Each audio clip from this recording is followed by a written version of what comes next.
The entire team at Emsolation want to acknowledge that we are gathered on the traditional lands of the Wurundjeri people. We want to recognise that we are recording and telling our stories on the stolen land of our country's first storytellers. We wish to pay our respects to all Wurundjeri elders and ancestors, and to extend that respect to any First Nations peoples who listen to Emsolation. We recognise Aboriginal and Torres Strait Islander peoples' continued connection to the land and waters of this country, and acknowledge that sovereignty was never ceded. Always was, always will be. This is Emsolation. Coming to you live from the floor in the wardrobe of my hotel in Sydney. It's Emsolation. My name is Em Rusciano. I'm a writer, a singer, a stand-up comedian, a maximalist power queen, a neurodivergent magic brain and a podcaster. And together with my best friend since I was 11, the exhausted Michael Lucas. I'm going to put this phone down. We're literally recording on my new iPhone. I do not recommend the new iPhone. It's a piece of shit. Oh, there goes our Apple sponsorship. Oh, yeah. Yes, you are exhausted. What's happened? I am. No, well, I'm, just working hard for the money. Same, bitch. We're fucking out there whoring our wares to anyone who will look at them. And I think both our family situations aren't at their calmest at the moment. But enough of that. We're not. We won't go into it, but we both have many things going on.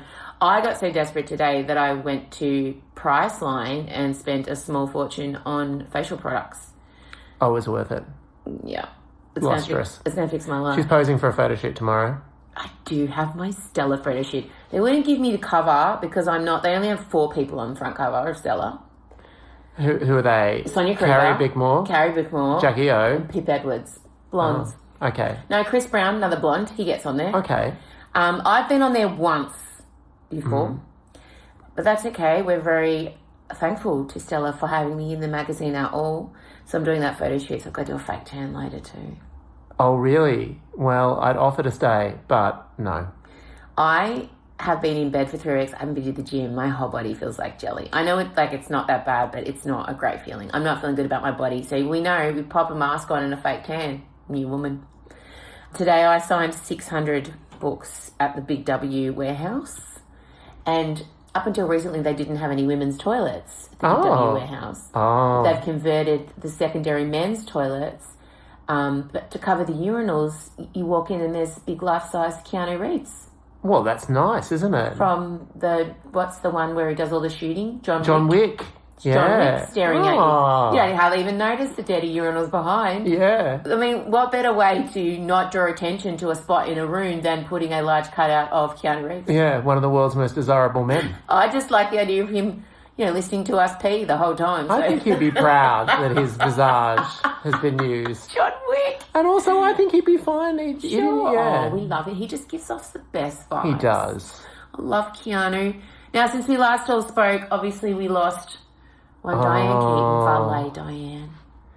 I know, and I've suddenly realised, not to preempt everything that we're talking about, but I feel like we lost Diane, who was just in so many beloved movies and was such a talent. Was so amazing. And then in the past 24 hours, I've been drowning in Victoria Beckham and then Katy Perry and then finally to top it all off, Kylie Jenner. And I feel like if you ever wanted that we're in late stage capitalism and the death of talent and everything's like Diane's death and watching, I mean, not to take anything away from those 3 women, but things feel bleak.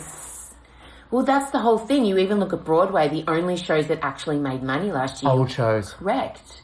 Like all the brilliant things we saw while critically acclaimed, they all were stiffed losses. So the public aren't backing in new art, which means we end up in, idiot box world where the only thing being made is it's just constant reheating of the nachos.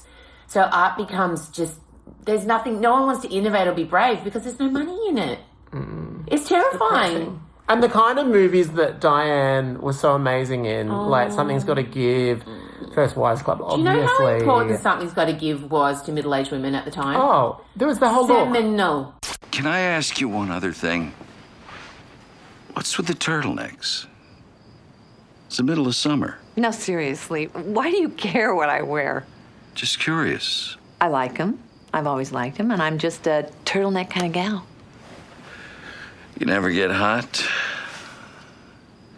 No, Never. not lately.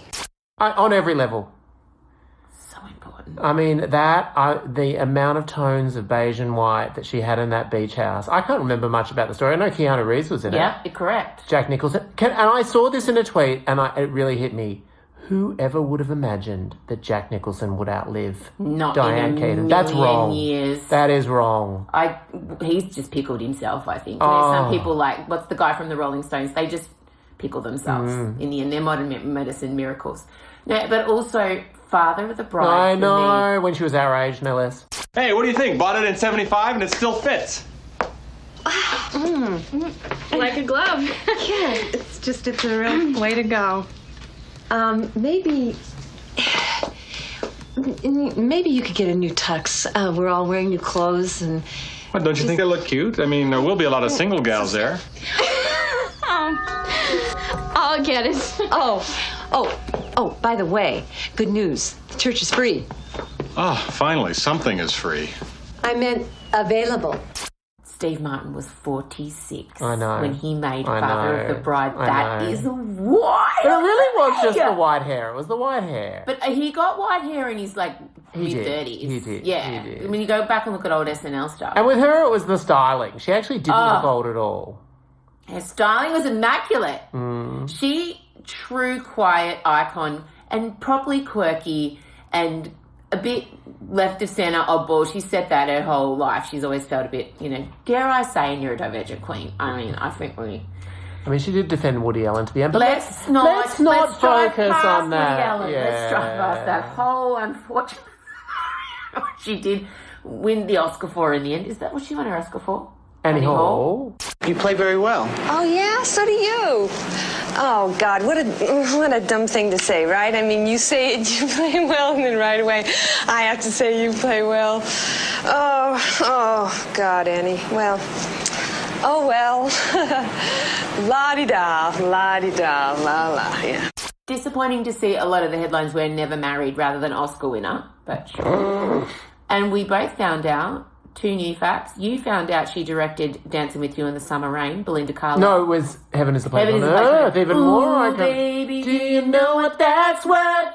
Ooh, heaven is a place on earth. Oh my God. And Yep. an episode of Twin Peaks. What? Yep.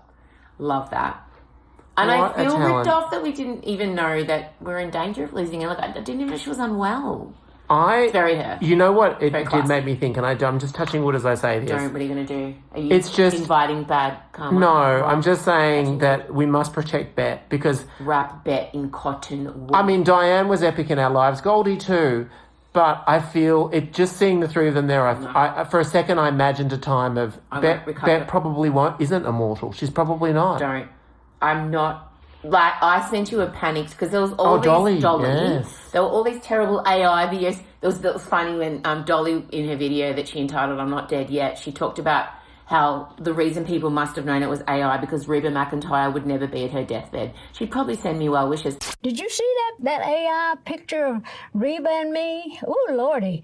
I mean, they had Reba at my deathbed, and we both looked like we need to be buried. But I thought, oh, my Lord. But if I was really dying, I don't think Reba would be the one at my deathbed. She might come visit me earlier, but anyway. It made me really stare. Liza, all our divas are now... Barbara's in her 80s. Michael, we could be looking at a very Jane's hard on the 5 brink of years. 90. But she looks amazing. We I just feel like don't she's create around. icons like this anymore. It's just not... I feel It's not like possible. Beyonce and Gaga are the last line of the true big icons. Because the internet's diversified everything. People are scattered to their own corners of the universe. Well, I mean, I wouldn't say Beyonce's got the acting aspect of it. I mean, Shade button. sorry. I know. She Actually was- take that amazing Foxy Cleopatra. The future better get ready for me, because I'm Foxy Cleopatra, and I'm a whole lot of woman. incredible God. performance. I just wanted to do it so bad, we can't. No, But no. I wanted to say the name the way she says it then so bad. Her indelible work in the Pink Panther movie. No. What about the church choir one? Sweet Harmonies, Chariot? Sweet Chariot? I have no idea what you're Yes, you talking do. about. She was in a movie, get your phone out.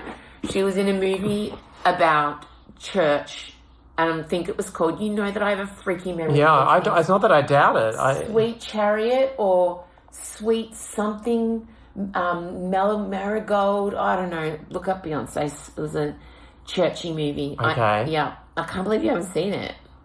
I must admit I haven't been as vigilant with Beyonce's film credits. I haven't seen Cadillac, whatever it is. Cadillac Records? Yeah, I haven't seen that. Is it coming up? Sweet Temptations? Why? On IMDb now, they list every single one of her music videos. No, they're not movies. They're not movies. Absolutely not. Anyway. But still, she's still an icon. Oh, absolutely. Still a deity in the pop, absolutely. in the pop world. Anyway. Did you find it? No, I've got to go. I will. Anyway, it's just valet Diane Keaton. It's rude. It's rude that she's died, and I'm desperately worried for everybody else, and I just hope somebody, you won't get it because you, a gay made a meme that said, quickly seal the honeymoon. This, I don't know, Fade to Black? Fighting Temptations? Wait, Fighting Temptations. Oh, right. Fighting Temptations. How did you end up on Sweet Marigold? Didn't I say Sweet Temptation? Oh, okay. Right, sure. I don't know. Fighting Temptations. Yes, I am it's familiar a churchy with that one. Yeah, it's a churchy one. So, obviously, we have a lot to discuss. One of the headlines being, if you're an extra subscriber, you already know this, I am interviewing Glenn Close. Oh, yes. Sarah Paulson on Saturday morning at between 8 and 9 a.m. on a Zoom. There's a possibility I'm sitting down in front of Kim Kardashian, Naomi Watts also. Like, the cast is stacked. I'm happy with whomever I get, but apparently Glenn and Sarah specifically, A, remembered me, and B, approved me first. So they're pairing all the women off. So I know that I'm definitely getting Sarah and Glenn, but I don't know which of the other players. Are you getting preview episodes of the show? No. Wow, what a vote of confidence. I'm sure it's fabulous. But I have been invited to the Melbourne premiere of the show. The show centres around girl bosses with cunty suits, lawyering, flying too close to the sun, getting women out of marriages. And when you look at the rollout of special guests of women, it is like some gay man is given a bajillion dollars. He was. Yeah, no, totally. That is literally what happened. It is just a camp gay man's wet dream. Boy, do I love coming here. Walking down that hallway shaped like a clown cervix. Beef curtains. Black May West. As much as I'd love to continue to exchange pleasant cocktail pleasantries, there is a war to be won. So that's exciting. And also I plan to open with, I'm going through my own separation. Will I get any tips from watching the show? Oh, that's pretty good. I know. That's pretty good. And then when they go like, oh, it's so sorry, I'm like, oh, don't be. It's okay. Oh, turn those lemons into lemonade. The estrogen left my body and so did my ability to put up with certain things. Oh. I've got my in. I've already got my in. Well, also, can't you ask Sarah about the vocal unloading? Of course. Did she explore it? No, but let's talk about this. She probably hasn't been on stage since then, though. So this was... Explain, reset, radio reset. When we had our very special private meeting with Sarah Paulson and Glenn Close, also with Gail King and Rob Lowe, let's not leave them out. It's backstage at the Sarah Snook Opus Picture of Dorian Gray in New York. Sarah Paulson was complimenting Snook's incredible vocal stamina and was saying how much she struggled with it when she was on stage. And so Em explained to her own vocal therapy techniques, which is vocal unloading. I'm getting one this week. And she'd never heard of it before. She was riveted. We'll... you're getting it this week. Getting it this week because she should be on the stage. I've been coughing so much. No, but also I'm going to explain to her why do you remember why you and I didn't ask for a photo with Sarah Paulson? Why did we not? Remember we agreed because we thought that maybe she'd want to be our friend and it would be weird? We did. We decided. I don't think you should say this. Don't say that to her. We decided that we would be your friend. No, I am. I'm going to say my one regret was that I didn't get a photo with you, but Michael and I were very convinced that you probably want to be our friend and it would be weird. Whereas Glenn, you're obviously you're not going to be our friend.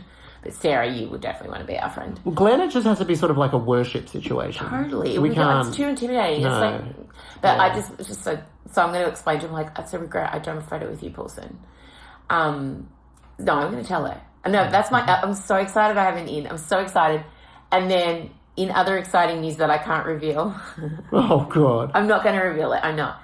You're going to tease it in a way that's I'm going to try and tease it. Grindingly obvious. There is a particular film coming out in November that is not doing an Australian visit, but the star of that film may have personally requested that I be flown in to interview them. What could it be? Who could say? You'd have to be. It's total. Sherlock Holmes himself could not decode. Carmen Sandiego, she would be lost in her fabulous hat. I always think about now I always think about Melania. She always looks like Carmen Sandiego, doesn't she? She takes a lot of her style cues from there. So yeah, that's happening. But who can say what the film is? Who can say? Who can say what opus will be coming out in November that you have a legacy with one of the leading cast members? Oh, don't be. I mean, you're being very presumptuous, Michael John Lucas. In other exciting news, my book launches, what are they called? Not launches. Yeah. Is there a dog in the hotel? Probably. So, Sydney. Book launches are happening. Sydney's been announced and tickets are very close to selling out. Brisbane's going to be happening. Melbourne, this Saturday I've learned you'll be able to buy books at the show. So we're making Saturday night the book launch for Melbourne, so I don't have to do another event. And look, could you think of a more spectacular, over-the-top book launch than the Florence? Yeah, Reuben Kay will literally be there. Correct. Reuben Kay is going to be there. Michael Painter, Gemma Ricks can confirm Gemma Ricks will be closing the entire first set on Defying Gravity in Written Key. First set? Yeah, there's 2 sets. Oh, do you get a little interval? Of course, people get a little interval, go buy more books, have a little drink, go to the toilet, okay. Get ready for the dancing section of the evening. But Gemma is singing Defying Gravity at the end of Act 1 in Written Key because I'm delivering. Some other diva who won't be named, Michael Painter, is refusing to sing Gethsemane. Rude. Well, he doesn't want to be a one-trick pony. I'm sure he also doesn't want to do it without that incredible band. I get it. So what is he singing? Can you reveal? Touch of Paradise with me. Okay, yeah. And then he's doing Age of Reason. Yeah, that'll be right. And can I tell you all, has asked for the keys to be put up. Oh, what that's a flex. offensive. That is such a flex. He's going up on Farnham. God, you don't understand. It's wild. He came back today, he's like, oh, can we put Touch of Paradise up a tone? And I was like, whose fucking show is this? Yeah. I'm going to struggle to sing it in that key. And also, you've got drag queen voice at the moment, thanks to pneumonia. You should hear me trying to sing things. It's quite hysterical. It's fine. So there's going to be a lot of book talk in the first act, songs from the book, because I'm doing a lot of songs from Rage of Rainbows and Outgrown, and Menopausia is making a visit. Oh. Mm-hmm. Marcella will be Menopausia. Has Marcella actually been in her yet? No. Oh, she's never, that's exciting. never her debut. donned it. It's always been an Odie thing. Yes, no, it's going to be Chella's turn. And Chella's also singing, of course.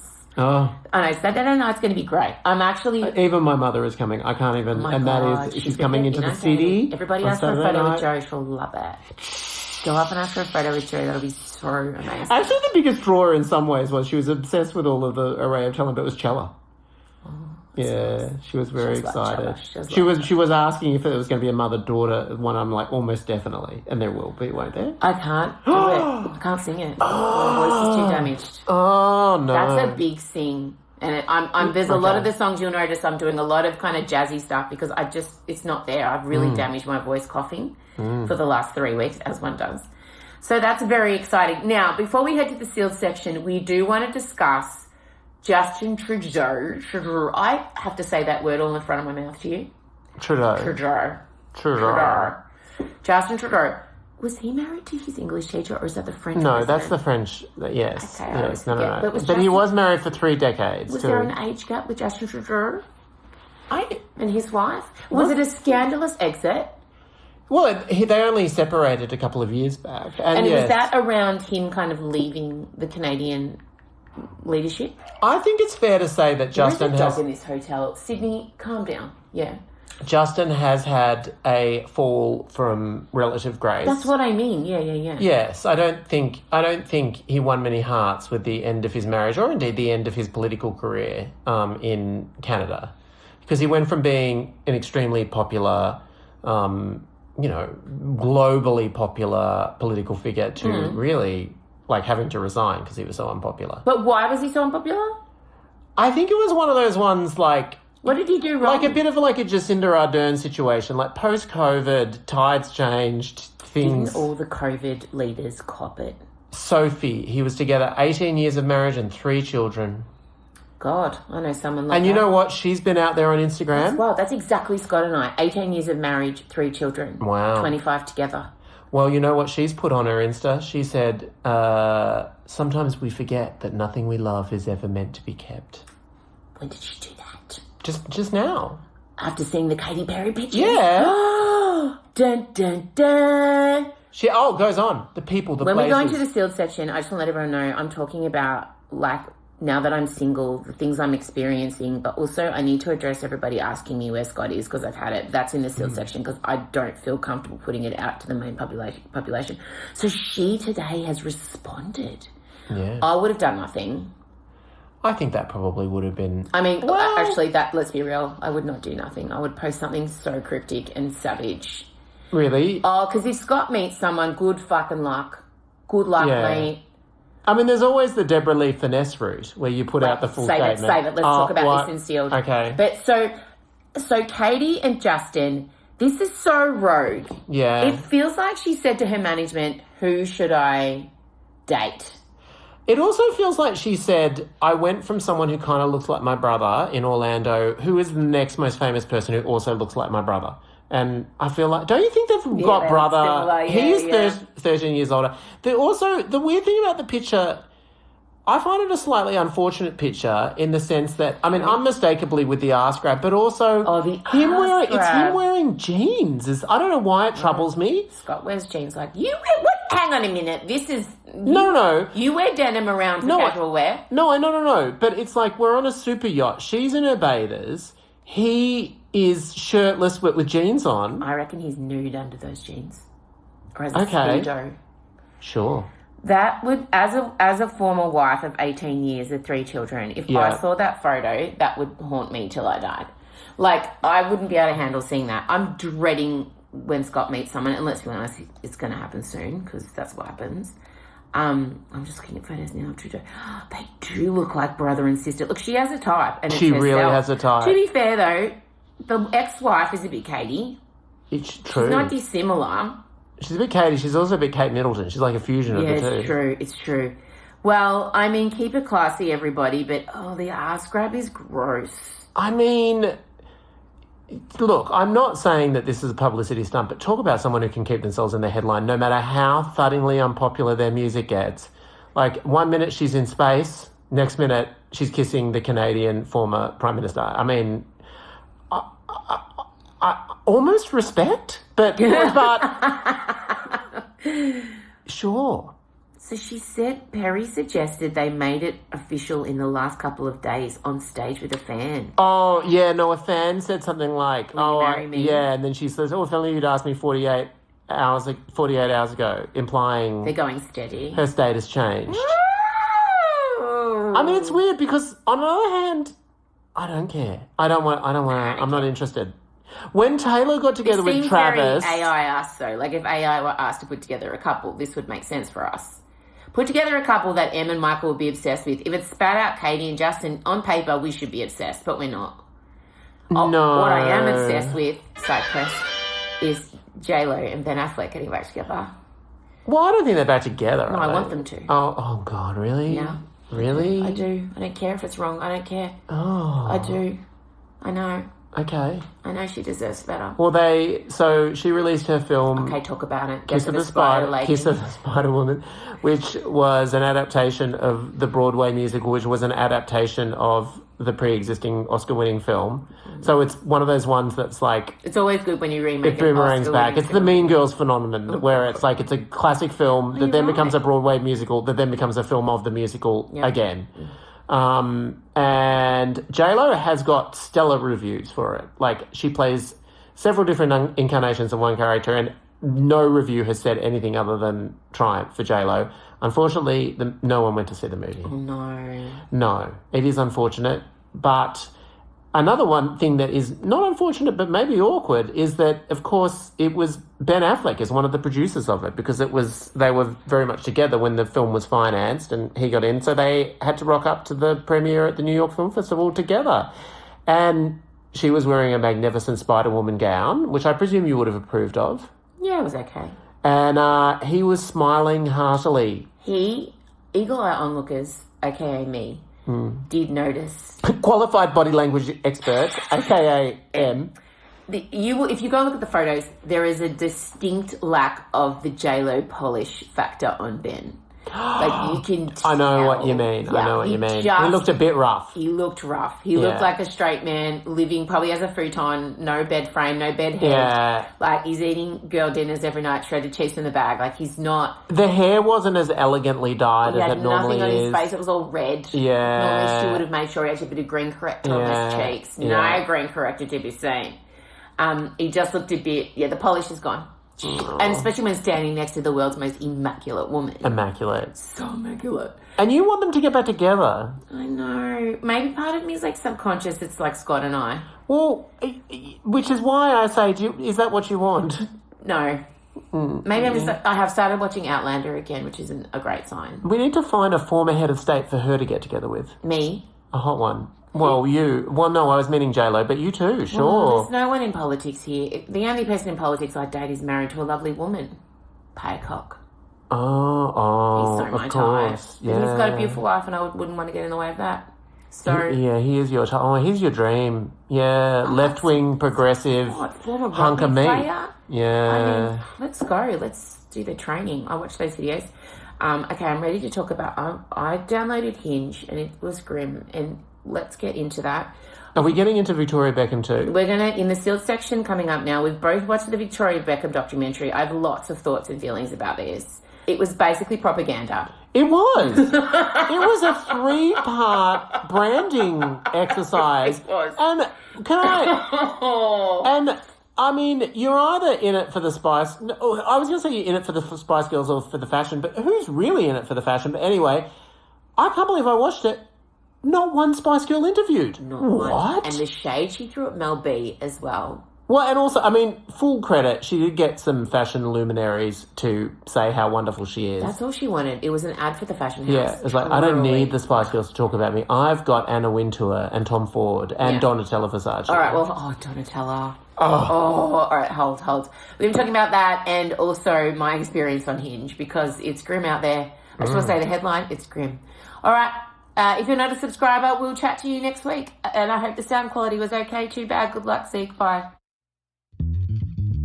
If you're not a subscriber to Emsolation Extra, here's what you're missing.